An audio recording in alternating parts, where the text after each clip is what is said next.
गुरु रामस्वरूप अपने शिष्यों के साथ आश्रम के लिए भिक्षाटन पर निकले थे। वह अपने गुरुकुल में भोजन की व्यवस्था भिक्षा मांगकर ही किया करते थे।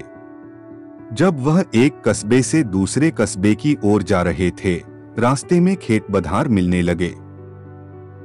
ऐसे ही एक बंजर खेत पर किसान कुछ बुवाई करने के लिए खेत को जोत रहा था। वहीं पेड़ के नीचे उसने अपना सारा सामान, पोटली आदि रखा हुआ था।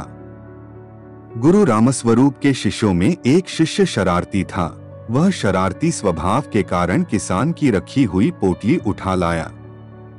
गुरु रामस्वरूप को जब ज्ञात हुआ कि उसके शिष्य ने कुछ शरारत किया है, गुरु ने शिष्य को समझाया, पुत्र, इस प्रकार तुम उस गरीब किसान की पोटली चुराकर उसे कष्ट दे रहे हो।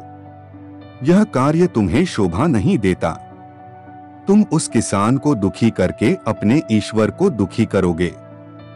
तुम्हें जो पैसे भिक्षा में मिले हैं, उसे ले जाकर उसी स्थान पर पोटली सहित रख दो और फिर किसान का भाव देखो। शिष्य ने ऐसा ही किया। वह पोटली और पोटली के नीचे भिक्षा में मिले हुए पैसे रखाता है।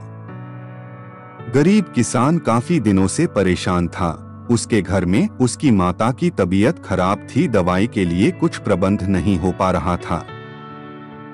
जब किसान खेत का काम निपटा कर बैठा और उसने अपनी पोटली उठाकर देखी तो उसके नीचे कुछ पैसे थे। उसने इधर उधर देखा किंतु कोई नजर नहीं आया। किसान पैसे लेकर बहुत खुश हुआ और ऊपर दोनों हाथ करते हुए ईश्वर को धन्यवाद करता रहा। संभवत उसके माता के लिए दवाई का प्रबंध हो गया था। वह खुशी से आंसू बहाता और दोनों हाथ से पोंछता जाता। यह सभी दृश्य गुरु रामस्वरूप और उनके शिष्य छुपकर देख रहे थे। कहानी से सीख, किसी भी व्यक्ति को दुखी करने के बजाय अगर खुश करने की कोशिश की जाए तो यह खुशियां दुगनी हो जाती है। तो दोस्तों, आपको ये स्टोरी कैसी लगी ये हमें कमेंट जरूर कीजिए और अपने फ्रेंड को शेयर कीजिए। ऐसे ही मोटिवेशनल स्टोरी सुनने के लिए हमारी चैनल को सब्सक्राइब कीजिए। आपका बहुमूल्य समय देने के लिए दिल से धन्यवाद।